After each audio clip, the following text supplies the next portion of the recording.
Hey there, it's Nick. And it's Leah. Real quick thing before we get going. Did you know that we have a new benefit on Patreon? I did know. Yes. So if you want an ad-free version of our show, you, of course, can continue signing up for Wolves Plus exclusively on Apple Podcasts. But you can now get the same benefit when you join us on Patreon as a moon howler or higher. A moon howler. I want to be a moon howler. I am a moon howler. You are a moon howler. Yes. Yes. You are the very definition. You're the model moon howler. Boy, do I moon howl. Also, you're not only getting the ad-free version, you're also getting all of our Patreon content. Oh, yeah. I mean, there's tons of bonus content, which you've never seen if you haven't joined us on Patreon. So please either join us on Wolves Plus through Apple Podcasts or join us on Patreon. Come moon howl.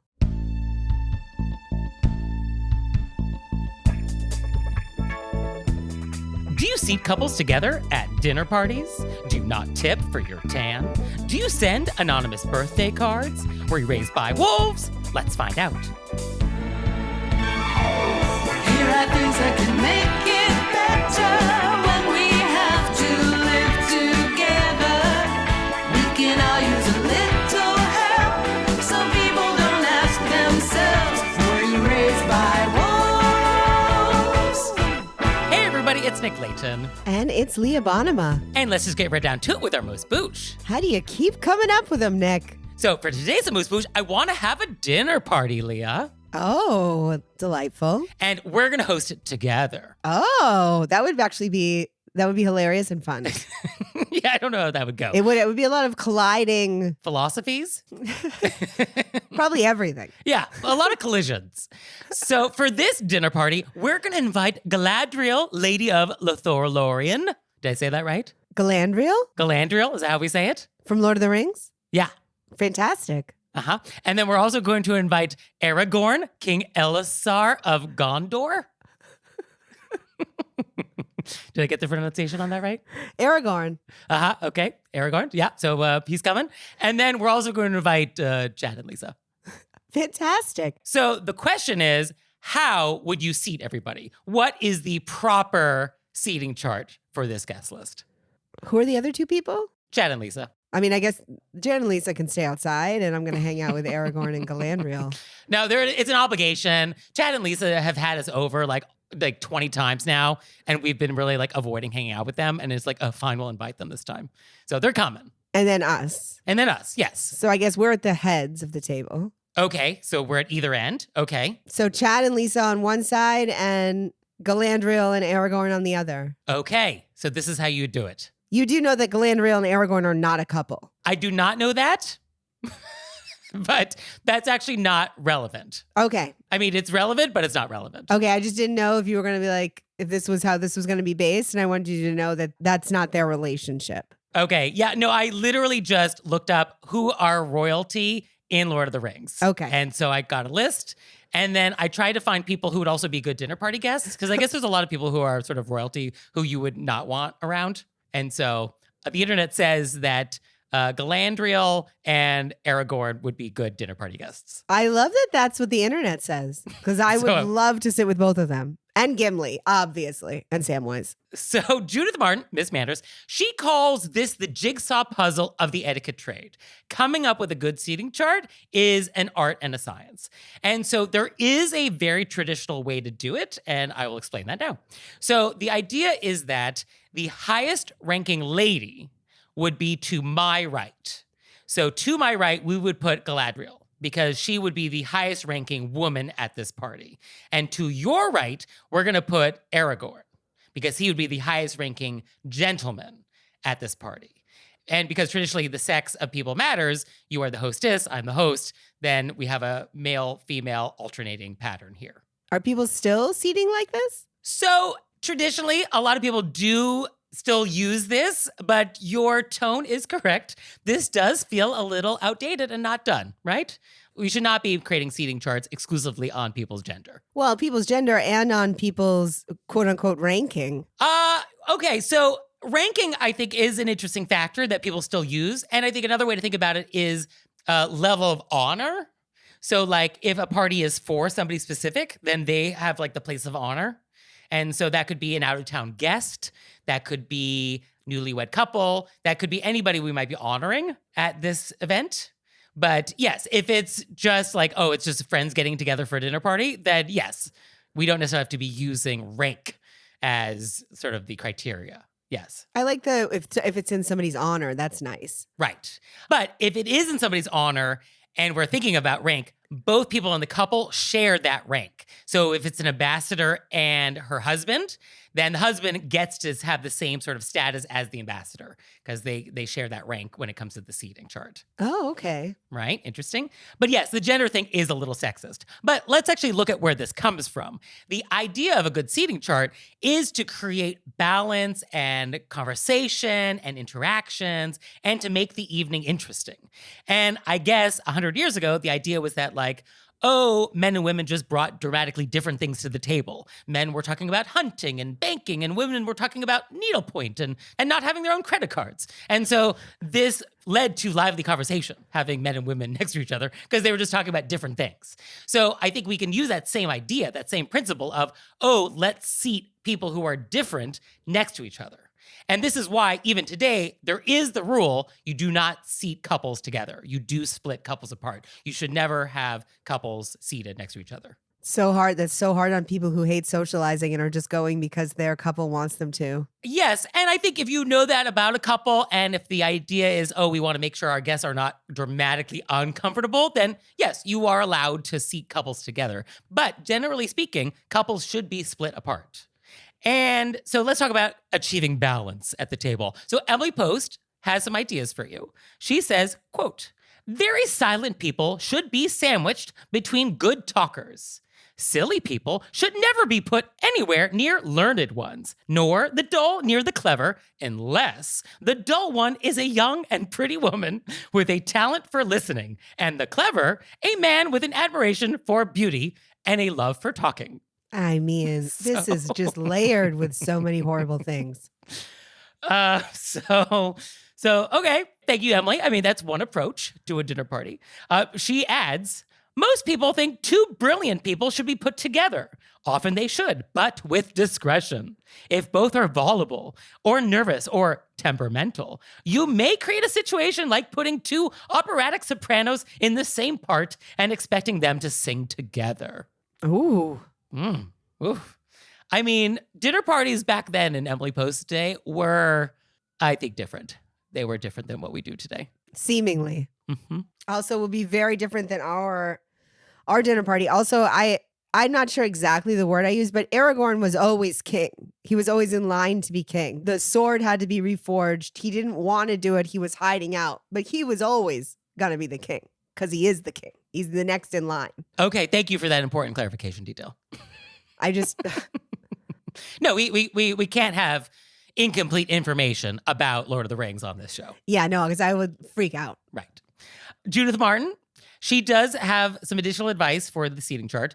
And she says the only time a host and hostess can sit together is when we have a horseshoe-shaped table and the host and hostess are on the outside in the middle of it.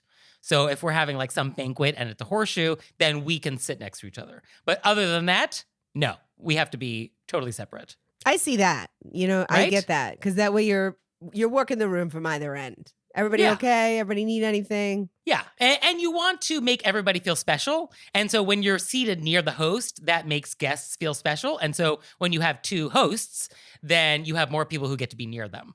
So I guess that's kind of the concept there. And then place cards. Obviously, we're going to be using place cards for all of this. And so those go either above the plate or on top of the napkin, and then the napkin, which is on top of the place plate. Judith Martin says, quote, this is one good reason for not stuffing the napkins in the wine glasses. And then she adds, another reason is that they look stupid there. That is a direct quote.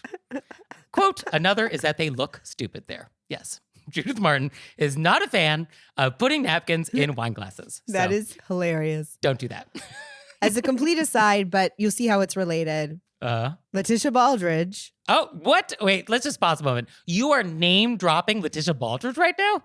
I mean, who is she? The student becomes the master. Got a shout out on the new Netflix show, The Residents. And I was like, I know who that is. Okay, great. And you're like, I know Tish. I get it. Yeah. Oh, okay. I mean, amazing. Wow. I felt like I should explain it to everybody else watching. You guys get who that is, right? Right. You know who Letitia Waldford is. You get what the reference is, right? Oh, I'm so proud. Oh, that's lovely. It was exciting. That is exciting. So last thought is, dinner parties, people think, oh, this is like a fussy thing that happens in people's homes. But this happens in restaurants too. I was just invited to a dinner party for 10 in a restaurant downtown. Lovely evening. And the host actually had assigned seating and place cards for everybody in the restaurant. And so this is a place where you can also use place cards and assign seating. It's not necessarily like in your own home. Like, I think anytime you are a host and you're dining with people and you want to assign where people sit, like you can use these principles. Did they call in advance what the name order was, or did they put the place cards down when you got there? They arrived early and they went into the restaurant first, and then they made sure that each place setting had the name card. Yeah. Oh, I know. Well done. Right? well done. Very well done. So this is how you do a seating. And so I'm very excited for our fictional dinner party with our Lord of the Rings characters and Chad and Lisa. I think it's going to be a lovely evening. If we could get a Lord of the Rings characters, I would lose my mind. You mean if we were actually going to have a dinner party with Lord of the Rings characters? Yeah, if we're actually gonna have a dinner party, that's really all I'm gonna think about now for the rest of the episode, because I would lose my mind. Obviously, I'm sorry, Chad and Lisa, you're getting swapped out for Gimli and Sam. They're not invited anymore? They're getting booted? No, they are uninvited. Oh, ooh, wow. Oh, you're going to have to tell them. I'm not going to tell them. I'm sure they'll get it. Oh, it's like, oh, I'm sure you'll understand. I'm sure you'll understand. You're being replaced by better people. It's Samwise Gamgee and Gimli. Is that the potato guy? Samwise is the potato guy. Oh, so does that mean we have to serve potatoes at this meal? Well, we should serve potatoes since we know that Samwise loves them. Yeah. How does he like them? All of the ways. Boil them, mash them, stick them in a stew. Okay, I'm ready for this party.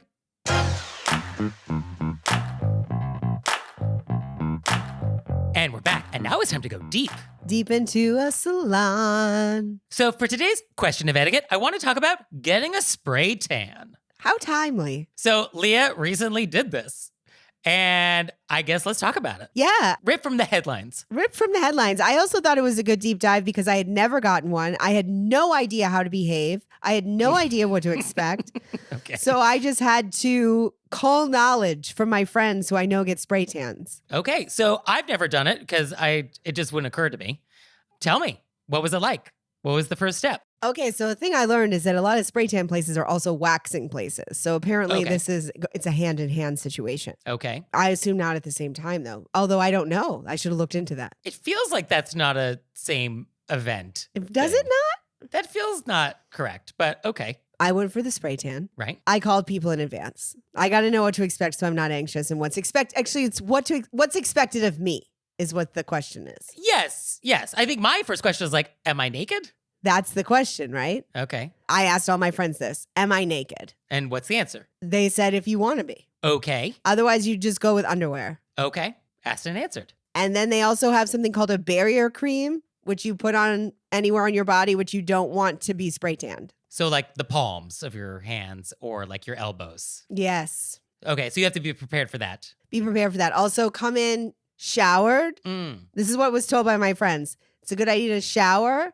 And I mean, is this etiquette? It is how to show up. So. Oh, it's definitely etiquette because I think it is important to be mindful of the technician who is going to be operating on you. What are the verbs we're using? Spraying you? I think operating, it's either operating or painting you. I mean, it's Painting a painting you. situation. So Right. my friends were like, shower, exfoliate, Okay. moisturize, but with nothing with oil. Okay. So you show up with your skin not parched, you're clean, You're ready to go. you're ready to go. You are nude in a room with a stranger, standing on a towel, and then they paint you. Okay. Yeah, I guess be ready. That's always good etiquette advice. So in this context, being ready just means you're ready to get sprayed down. Yes, and I asked all my questions because I was like, I've never done this. And then it's basically like a Airbrush. yes. And it was recommended to me to go one color darker than what you want. Interesting. Okay. And then they ask if you want your face the same color. I feel like I don't. So you get like multiple sprays on your body. We just did one quick one over my face. I see. Okay. So it's like lacquering. You're getting lacquered, Nick. Okay. Got it. And I thought it was going to be awkward because you're sort of just naked and posing with, but they do this all the time. They're lovely. Conversation. Are we talking to our technician while this is happening? Are we like making light conversation? Are we just silent? What's that? Well, I asked all my questions up top. Right. So we did all the talking then. Okay. The pleasantries, the questions. And then I kept my mouth zip-lipped so she could focus on her art. Okay. Because they're giving you instructions the whole time. You got to move. You got to move your arm like this. You got to put your hand like this. You got to. I see. Okay. So we need to make sure that they can focus. We don't want to distract them. They're focusing. We're doing what we're told. Okay. And can we jump to the end when we're paying and tipping? So the tip was included on mine. They said there's already this much of a tip included. And it was not 20%. It was higher or lower? Lower. Interesting. And I was like, bump that up to 20. Okay. Just because, I mean, what's more personal than painting me in a room naked? Yeah, not a lot of things on that list. And they did a terrific job. So they told me the tip was included. I was like, bump it up. Yeah, I feel like 20% is probably standard for this service. And I think the range for a lot of people is going to be 15 to 25%. Yes. Yeah, so I think as long as you're somewhere in that range. But yeah, 20 feels like sort of the default number in my mind. Yeah, I always think 20. Yeah. Okay, so then we tip. And I think it's important to always bring cash just in case you can't tip on the card or it's not included. But I guess they made it easy for you. They made it easy. And a lot of the salons now, like nail places, all these places now take tips on Venmo. And then afterwards, you're sort of an orange person and you can sort of stain stuff. So I feel like you want to be mindful of that and the things you might be staining. So like if you're taking an Uber home, I think you need to bring your own towel so you're not like staining their seats. Well, you would put dark clothes on. Okay. I didn't stain anything, actually. Even your sheets at home? No. Wow. High quality lacquering. Yeah, it was really high quality. I did it at nighttime, so then I just went right to bed in it, and then so it had all that time to sit. Okay. And it didn't stain your sheets? Did not stain my sheets. Because my note was like, oh, if you're going to be like checking into a hotel or like somewhere where it's not your sheets or towels, like don't ruin people's sheets or towels. Well, I think that's what was in my head, that's what would happen. Is that just like lower quality spray tanning? I don't know. Maybe I just went to the best in the biz. You know what I'm saying? You are in Los Angeles. I mean, I feel like they really nail the technology. They've nailed it. But I do know this happens. It also happens when people do their own tans and they're just, it comes off slowly on everything. Okay. So this doesn't sound so bad. It really was not. It's really mostly just I'm standing naked and somebody who I don't know is spraying me down with orange liquid. Yeah, so that's why I thought I had to cull all this information from all my friends. I would do it for our listeners in case they wanted to give it a try. Okay, how fascinating. Yeah, I've never done a spray tan. And so this is definitely actually useful information for me. I also, once I got it, because in my mind, you're orange. That's what a spray tan is. But I think now that the technology is so advanced, now that I've had one once and I see people, I realize, all these people have spray tans. That's why they're golden. Oh. So uniformly. Interesting. Okay, so now you know people's secret. Yeah, I feel like it's like a whole other world people are living in. Yeah, well, it's called Los Angeles.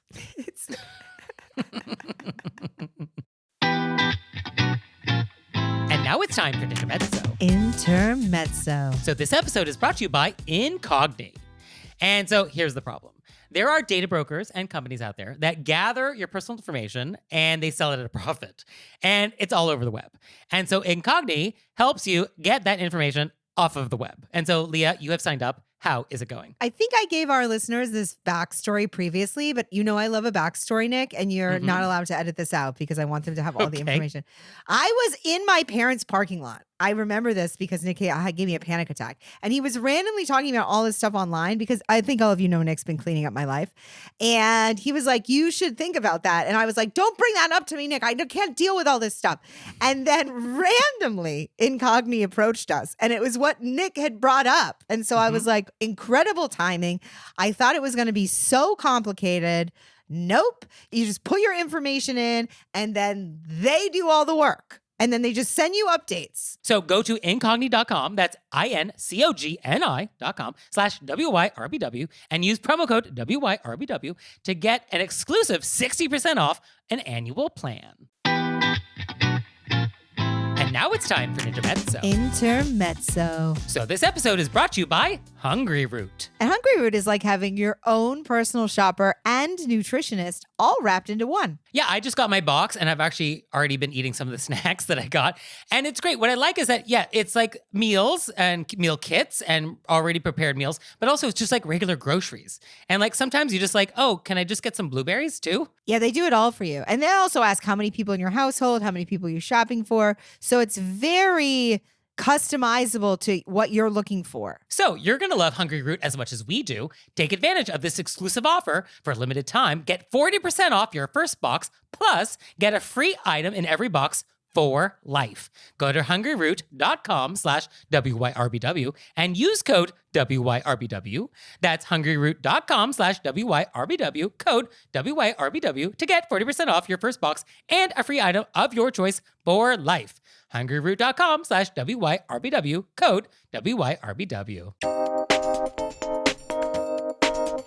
And we're back. And now it's time to take some questions from you all in the wilderness. Ow!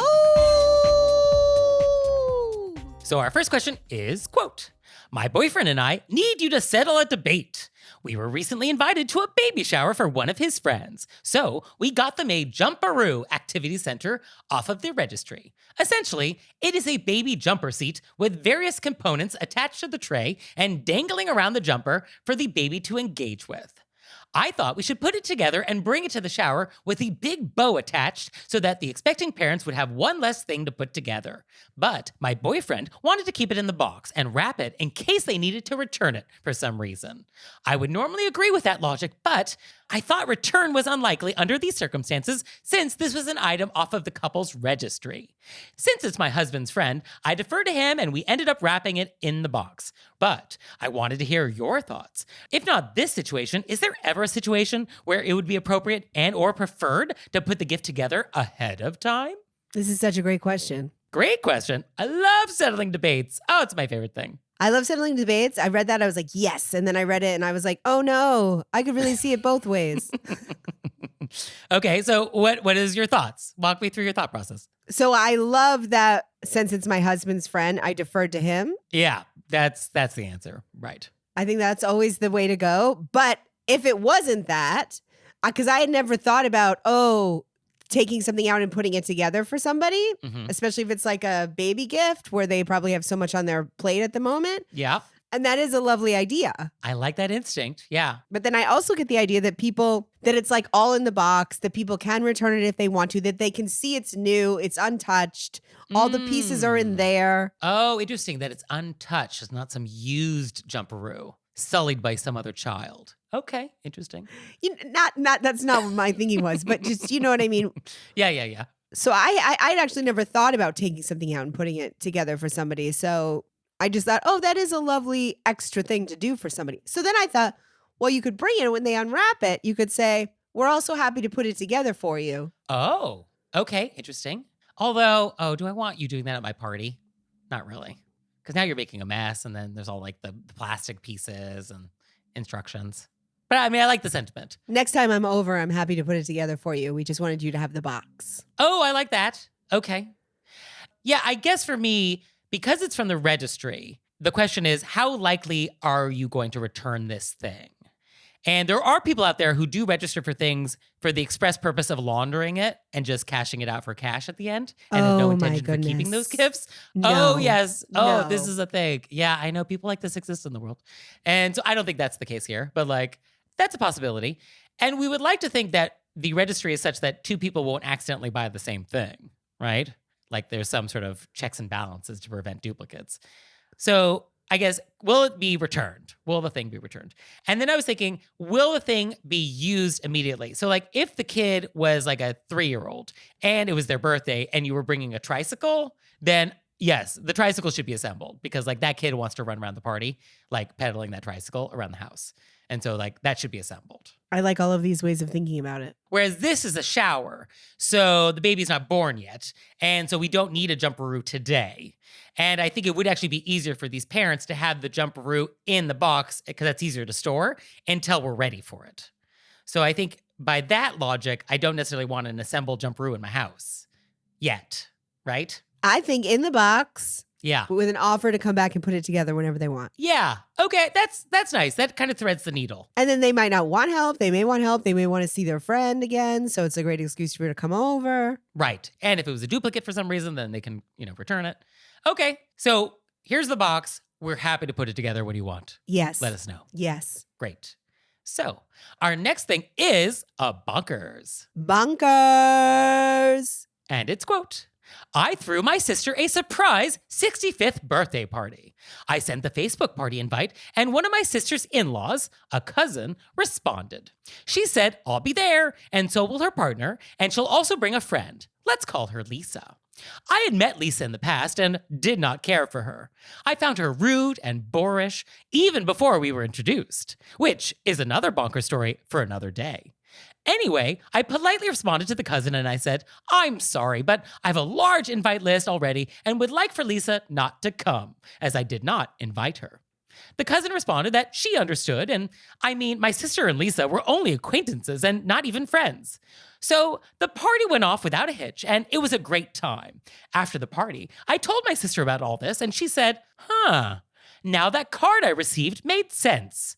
Apparently, before the party, my sister had received in the mail an early birthday card that was unsigned and had a fake return address that said, Happy birthday, I hope your party is fun. We came to the conclusion that it was Lisa, as she was the only one I asked not to come. And Lisa was so mad that she was disinvited by that cousin that she doubled down and wanted to get her revenge. Who does that? Needless to say, I never invited the cousin to another gathering again. Who does that? So we send an anonymous, passive-aggressive birthday card. With a fake mailing address. I mean, why do we even put a return address on it? I mean, just leave it off. Like, why are we going to the trouble? We're going to the next level by being like, I'm going to make a fake address up on top of this. 123 Any Street, your town, USA. 1, 2, 3, 4, 5. I live on I Need a Therapist Drive. Yeah, I mean, this must have been some party. Well, happy birthday to your sister. Sure, yeah, happy birthday. And it does sound like the party was wonderful. Yeah, I mean, the party not to be missed. And Lisa definitely sounds like somebody you do not want at your party. Well, also, the idea that I found her rude and boorish even before we were introduced, which is another bonker story for another day.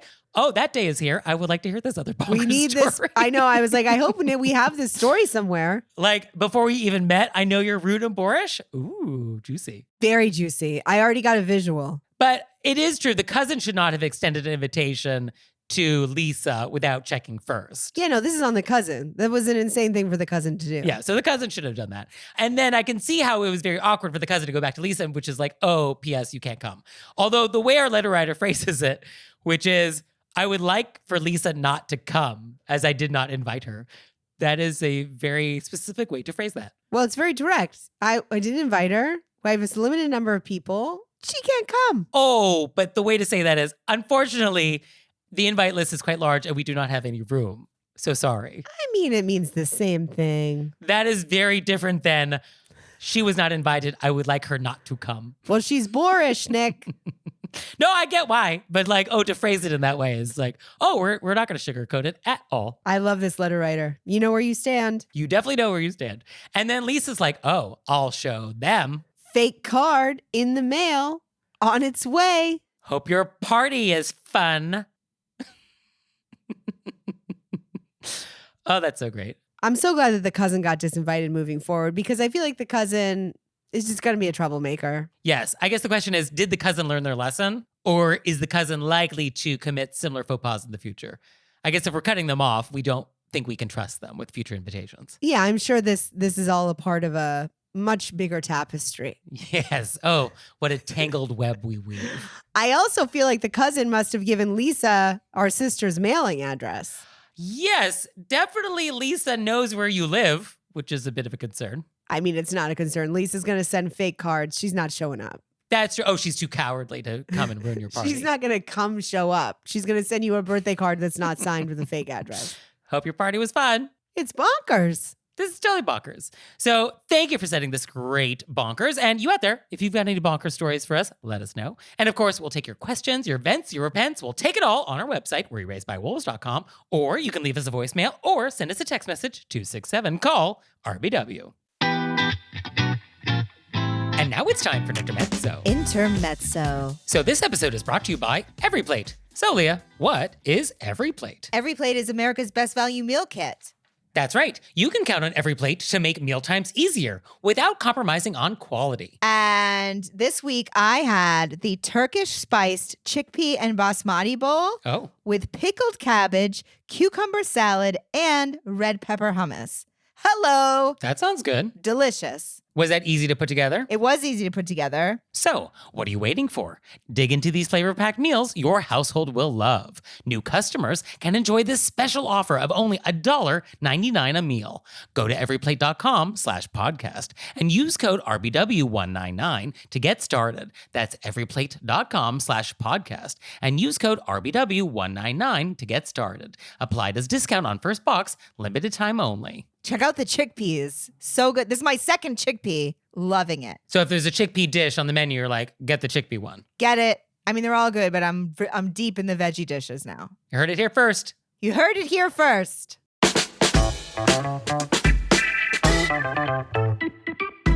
And now it's time for Intermezzo. Intermezzo.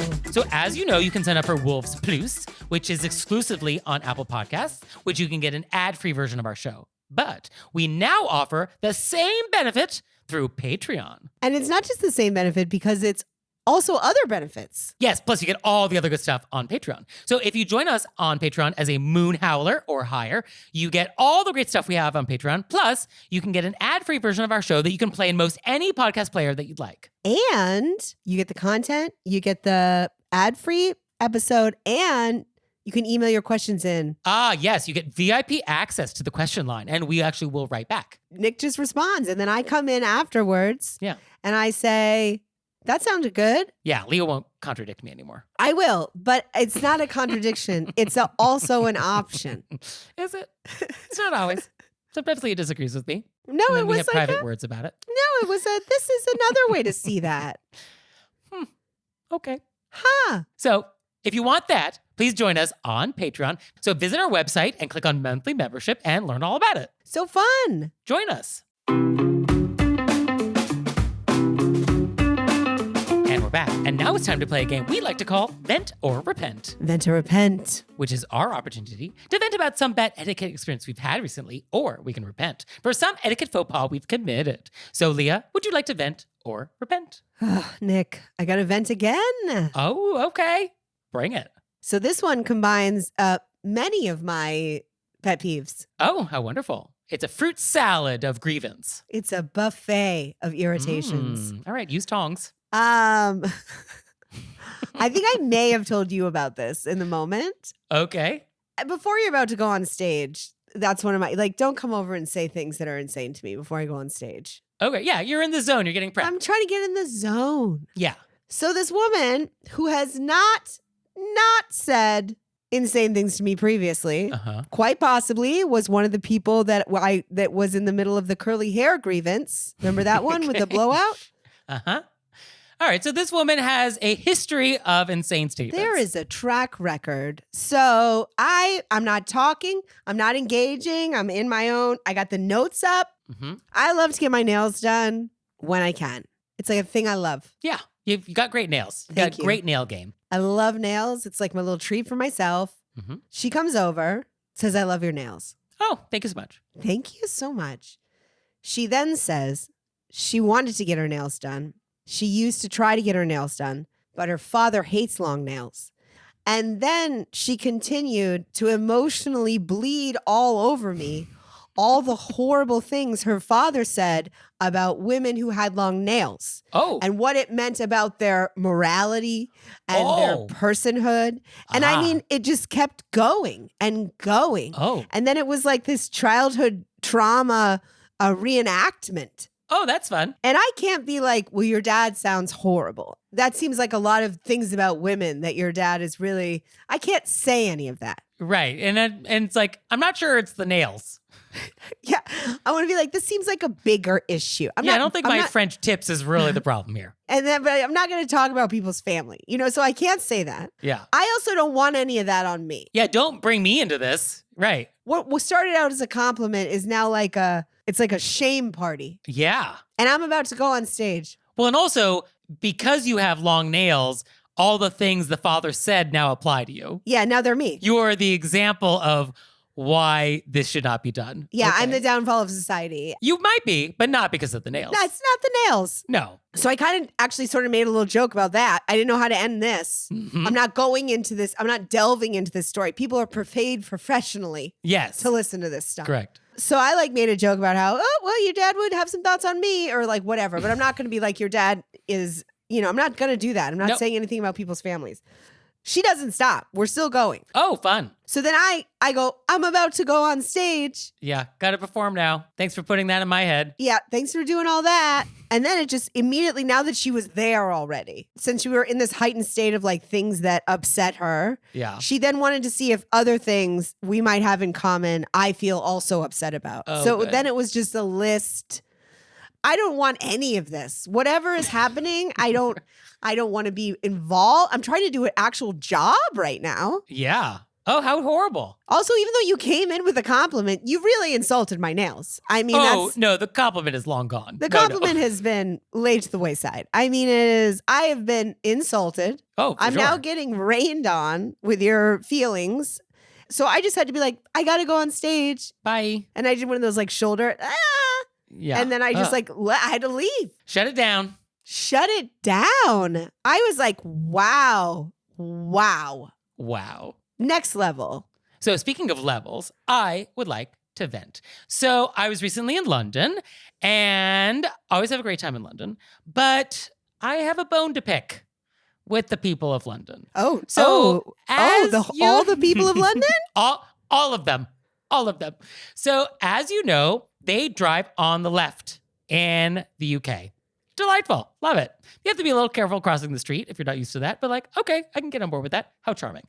But on the London Underground, they have decided that it's going to be chaos and that we do not stay to the left all the time. That is not the general rule. In fact, on escalators specifically, everybody stands on the right and passes on the left.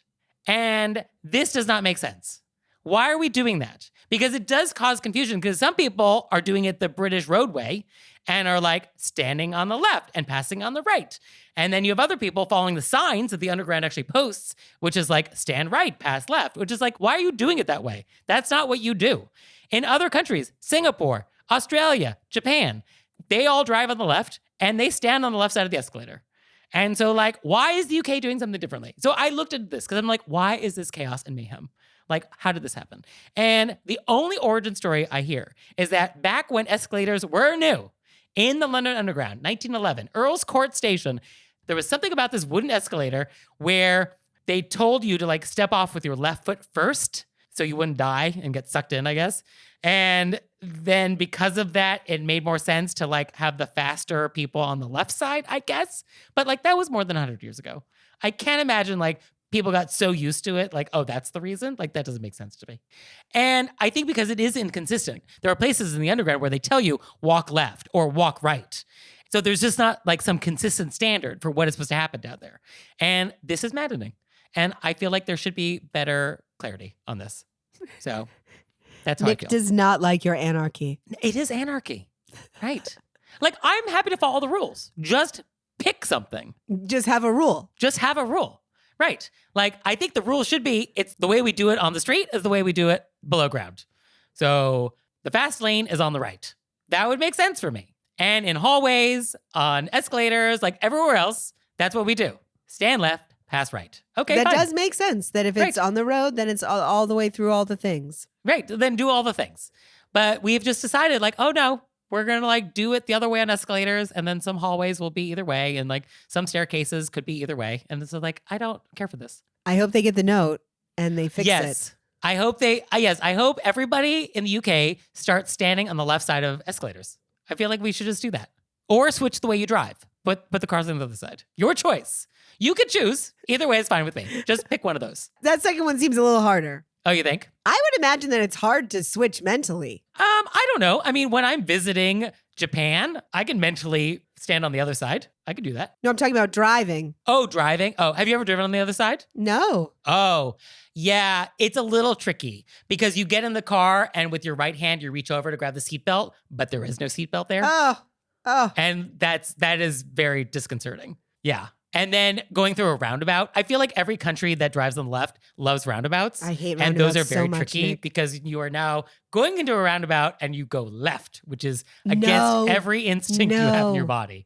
Yes. Have I done a vent to repent about roundabouts? Because every time I'm in one, I think this is a nightmare. And then to have to go the other direction, Yeah. I would probably have to park my car and walk it. Okay. Or be like, can I just go through the middle? Yeah. No, you become the Griswolds. Oh, look, kids, Big Ben. I Parliament. literally would become the Griswolds. So, UK, please just fix this. It's not the way life should be. Thank you. Thank you for your time.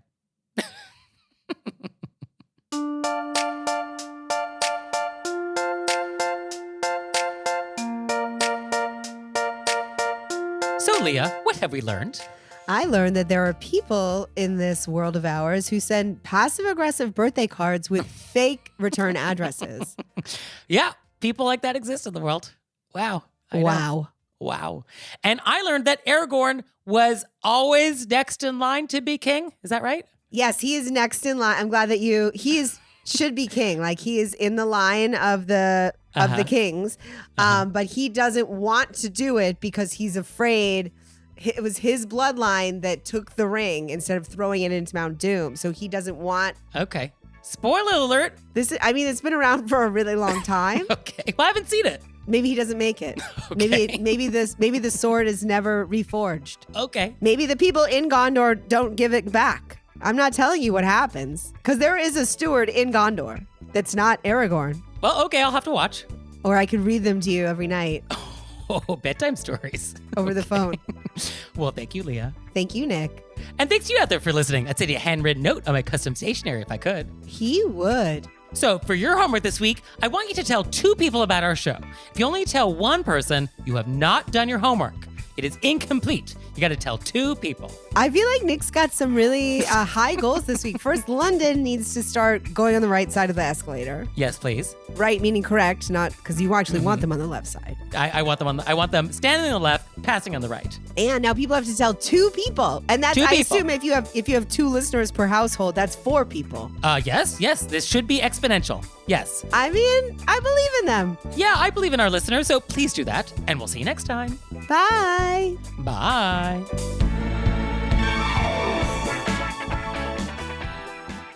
All right, Leah, it's time for Cordials of Kindness, the part of the show that you make us do, but I only give you 30 seconds to do it. Ready, set, go.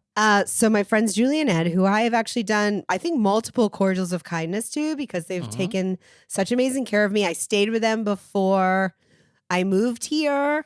They welcomed me into Los Angeles. They recently lost their dog, Rambo, to a very old age, and he was so well taken care of, and they loved him so much.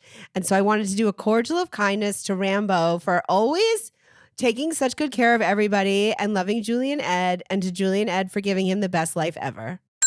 Oh, very nice. And for me, I want to say thank you to all of my friends. It was recently my birthday, and everybody took me out to a lovely dinner in the West Village, and it was a great little dinner party full of place cards and optimal seating charts.